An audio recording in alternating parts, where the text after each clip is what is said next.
오늘도 성령 충만을 사모하셔서 새벽을 깨우며 기도의 자리에 나오신 모든 태양의 가족들을 환영하고 축복합니다. 사랑과 은혜가 풍성하신 하나님 아버지, 가장 귀한 예수 그리스도를 우리에게 보내주셔서 우리의 죄를 죄속하시고 그 의로 옷 입혀주시니 참으로 감사드립니다. 죄와 사망의 권세로부터 자유케 하시고 구원받은 백성으로 하나님께 영광 돌리는 인생 살게 하시니 참으로 감사드립니다. 오직 성령의 권능을 받아 온 세상 가운데 생명의 복음을 전파하며 믿음의 신실한 행진을 해나갈 수 있도록 인도하여 주옵소서. 주 예수 그리스도의 이름으로 명하여 사탄과 악한 영들의 세력을 물리치며 영적 전투에서 승리하게 하옵소서. 내 안에 계신 예수 그리스도로 날마다 충만하게 하옵소서. 예수님의 생명이 나를 통해 흘러나와 이 땅의 슬픔과 아픔과 고통 속에 허덕이는 인생들이 새 생명을 얻게 하여 주옵소서. 고침받게 하시고 치유받게 하시며 회복되게 하옵소서. 날마다 성령님으로 충만하여 하늘의 권세를 가지고 기도하게 하시고 놀라운 성령의 역사와 능력이 나타나게 하옵소서. 종말의 때에 주님 다시 오실 길을 예비하며 하나님의 거룩하고 성결한 영이 임하고 지혜로 충만한 삶 살아가게 하옵소서. 시대를 분별할 수 있는 영안을 허락하시고 예수 그리스도의 십자가 은혜와 부활의 능력으로 날마다 승리케 하옵소서.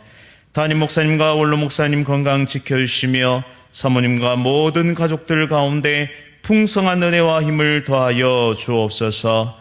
주의 몸된 교회에 늘 앞장서는 귀한 장로님과 권사님들 그리고 구역장님과 온 성도들 가운데 성령 충만의 은혜를 부어 주옵소서. 천사 찬양대 찬양 기쁘게 받아주시며 오늘도 진리와 생명의 말씀 잘 선포케 하옵소서. 예수 그리스도의 이름으로 간절히 기도드립니다. 아멘. 오늘 하나님께서 우리에게 주시는 말씀은 누가복음 19장 45절부터 20장 8절까지의 말씀입니다. 신약 129면에 있습니다.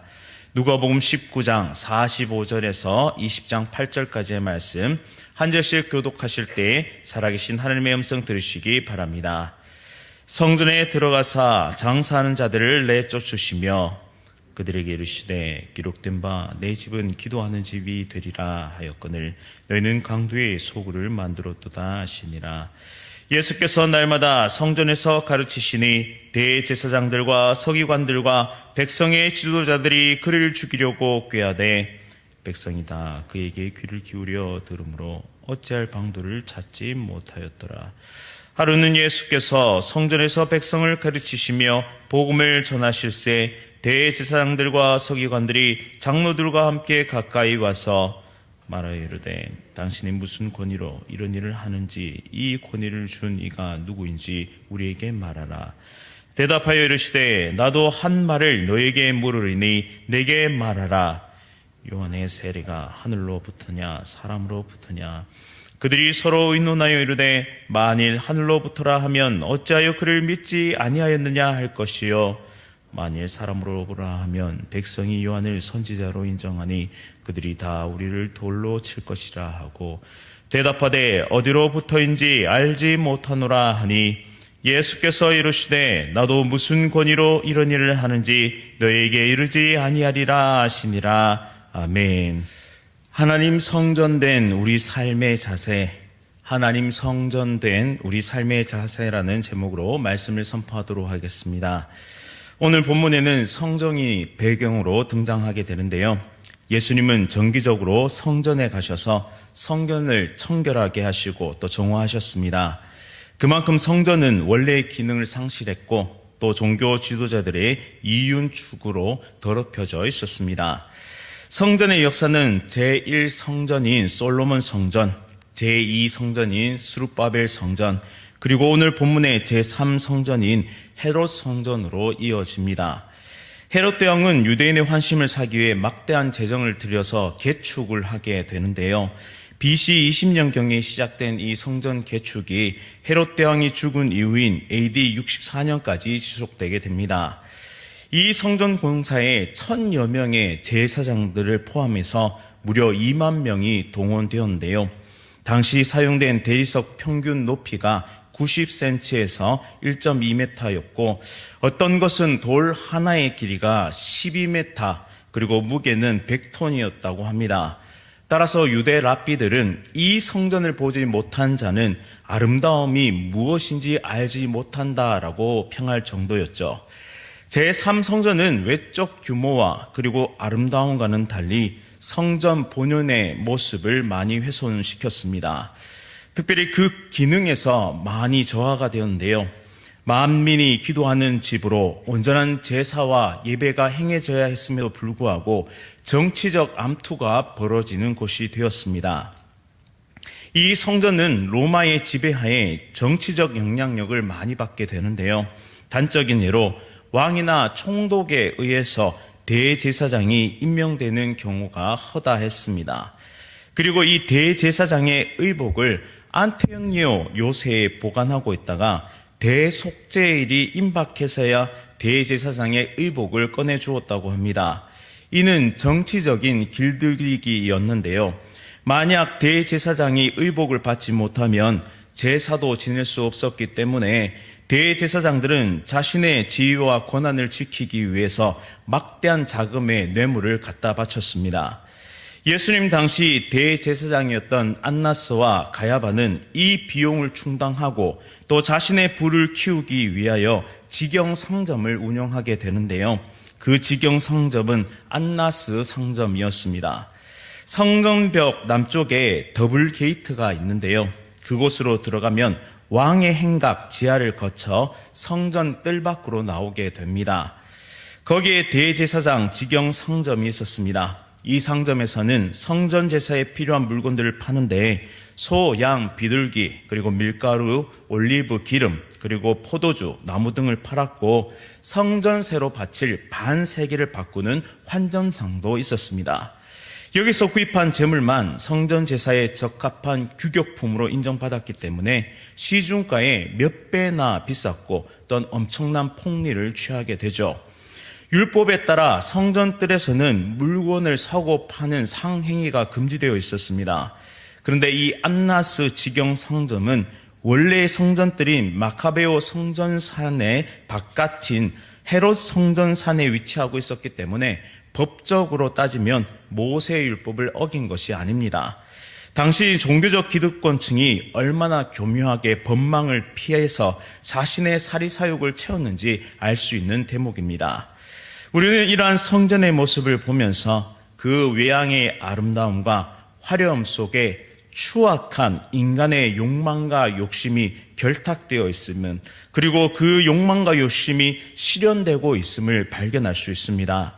예수님은 화려한 겉모습에 속지 않으셨고 인간의 욕망과 욕심에 의해 성전이 더럽혀진 것을 지금 심판하고 계십니다. 그래서 예수님은 유대인의 절기를 따라 성전에 방문하실 때마다 환전상을 뒤엎었고 그리고 채찍으로 물건을 파는 자들을 내쫓으시며 연례 행사처럼 성전을 깨끗하게 하셨습니다.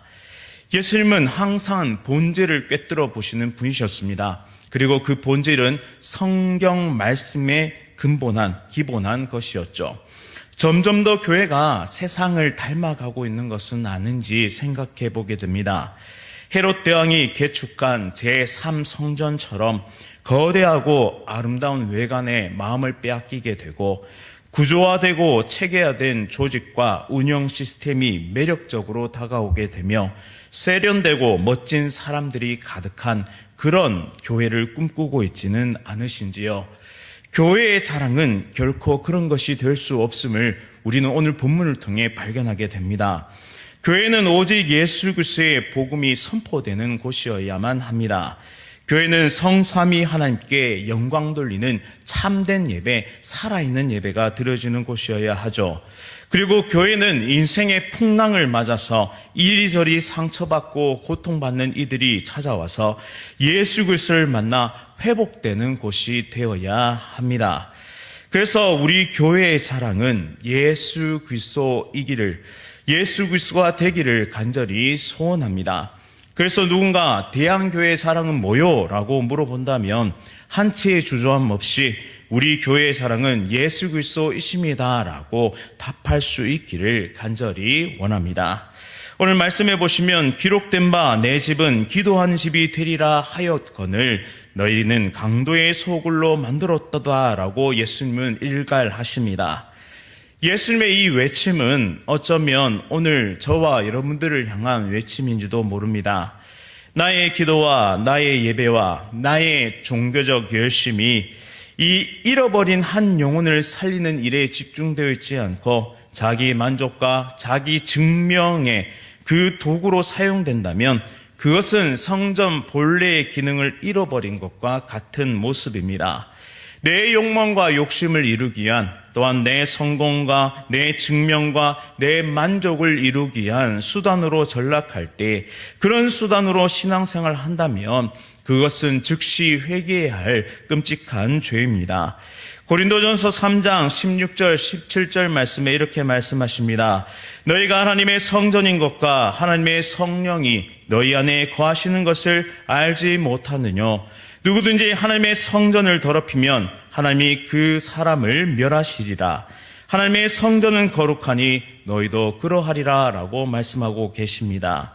우리는 예수 그리스도로 인하여 하나님의 성전 되었습니다. 저와 여러분들 안에는 거룩한 성령께서 거하고 계시죠.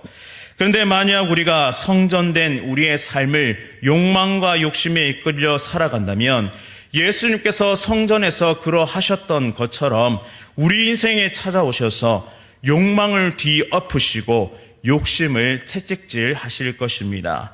이 얼마나 무서운 일입니까? 그런데 우리의 악한 본성은 마치 본문의 대제사장과 서기관들과 장로들처럼 예수님께 이렇게 따져 묻겠죠. 예수님, 내 인생인데 무슨 권한으로 그러시죠? 예수님, 내 인생인데 무슨 권한으로 이렇게 하십니까? 라고요. 그런데 질문이 잘못되었습니다. 예수 그리스도를 영접하는 순간 내 인생은 더 이상 내 인생이 아닌 것입니다. 바울의 표현을 빌리자면 이제 우리는 예수 그리스도의 둘로스, 즉 노예가 되었습니다. 전적인 의존성을 가지고 우리는 이 땅을 살아가게 된 것입니다. 나의 존재도, 나의 가치도, 나의 영원한 생명도 바로 예수 그리스도로 인해 결정됩니다. 본문의 대제사장과 서기관과 장로들은 결코 볼 수 없었던 하나님의 불가항력적인 은혜로 우리에게 보여주신 것이 있습니다. 그것은 바로 예수님이 하나님의 아들이시며 예수님이 성경에서 약속하신 메시아이시며 구원자이심을 믿을 수 있도록 우리의 영안을 뜨게 만들어 주셨습니다. 죄로 인해 소경되었던 우리에게 광명이 찾아온 것입니다. 기도할 수 없고 예배할 수 없었던, 무엇을 위해 예배하고 무엇을 기도해야 하는지 몰랐던 우리의 인생에 예수님은 찾아오셨습니다. 그리고 나의 죄를 대신해서 십자가 지심으로 메시아의 권한으로, 그 구원자의 권한으로, 그리고 창조하신 창조주의 권한으로 하나님의 백성이 되게 해 주셨다는 말입니다. 따라서 우리는 우리 안에 거하시는 성령으로 인해, 또한 예수 그리스도의 그 구속의 역사와 은혜로 인해 기도자의 특권과 예배자의 특권, 그리고 하나님의 복음을 증거할 수 있는 복음 증거자의 특권을 허락받았습니다. 그리고 이 모든 특권은 은혜로 값없이, 그 어떠한 것도 우리의 행위나 우리의 노력이 아니라 값없는 선물로 우리에게 주셨다라는 사실입니다. 그리고 동시에 우리를 하나님의 사자로, 그리고 복음 증거자로 세상 가운데 파송하고 계십니다. 즉 우리가 잃어버렸던 성전의 기능을 회복시켜 주셨습니다. 이제는 이동식 성전이 되었는데요, 우리 이동식 성전인 우리들은 만민이 하나님께 돌아와 예배하게 하는 영광스러운 사명을 받은 자가 되었습니다. 온 열방과 민족과 족속들을 향해 나아가서 하나님 나라를 선포하고 영원한 생명의 길을 선언하며 주님 다시 오실 길을 예배하는 제자 삼는 제자로 세워지게 된 것입니다. 하나님은 지금 우리 존재됨을 다시 한번 이렇게 말씀하십니다. 베드로전서 2장 9절 말씀입니다. 오직 너희는 택하신 족속이요 왕같은 제사장들이요 거룩한 나라요 그의 소유된 백성이니 이는 너희를 어두운 데서 불러내어 그의 귀한 빛에 들어가게 하신 자의 아름다운 덕을 선전하게 하려 하심이라. 아멘. 오늘 하루도 이 생생한 하나님의 음성이 나의 말씀으로 받아들여지고 욕망과 욕심을 버리고 오직 주만 따르는 참된 이동식 성전으로서의 삶을 살아갈 수 있기를 간절히 원합니다. 오늘 하루 여러분들의 삶 가운데 펼쳐질 선택과 행동이 하나님의 영광이 될 수 있기를 간절히 바라며 우리 가운데 거하시는 성령 하나님으로의 승리하는 하루의 삶이 될 수 있기를 간절히 소원합니다. 말씀을 기억하면서 함께 기도하도록 하겠습니다. 사랑과 은혜가 풍성하신 하나님 아버지, 우리에게 크신 은혜 베풀어 구원을 선물로 주시고 하나님께 영광 돌리는 삶 살아갈 수 있도록 인도해 주시니 참으로 감사드립니다. 참된 예배자로, 참된 기도자로, 참된 복음 증거자로 살아갈 수 있도록 인도하여 주옵소서. 성령 하나님이 거하시는 거룩한 성전으로 예수 그리스도의 복음을 선포케 하옵소서. 택하신 족속이요 왕같은 제사장이요 거룩한 나라인 우리의 삶을 결코 폄훼하거나 절망하지 않도록 인도하여 주옵소서. 오늘 하루도 성령 하나님으로 충만하게 하여 주시고 참된 예배와 기도로 모든 영적 전투를 승리하게 하옵소서. 주님 다시 오실 길을 예배하는 선교적 삶을 살아가는 우리 모두의 삶 되게 하여 주옵소서. 예수 그리스도의 이름으로 간절히 기도드립니다. 아멘. 하늘에 계신 우리 아버지여, 이름이 거룩히 여김을 받으시오며 나라가 임하시오며 뜻이 하늘에서 이루어진 것 같이 땅에서 이루어지이다. 오늘 우리에게 일용할 양식을 주시옵고 우리가 우리에게 죄 지은 자를 사하여 준 것 같이 우리 죄를 사하여 주시옵고 우리를 시험에 들게 하지 마시옵고 다만 악에서 구하시옵소서. 나라와 권세와 영광이 아버지께 영원히 있사옵나이다. 아멘. 오늘은 차성로 교회에서 복음 전하시는 김주성 목사님을 위해 세 가지 기도 제목으로 함께 기도하도록 하겠습니다. 예배와 기도에 전심전력 다하게 하옵소서. 새 가족들이 교회에 잘 정착할 수 있도록 인도하여 주옵소서. 특별히 선교사를 후원하는 사역이 멈추지 않도록 인도하여 주옵소서. 우리 차성로 교회 김주성 목사님을 위해서 다 함께 기도하겠습니다. 오늘 하루도 성령 충만으로 승리하시기 바랍니다.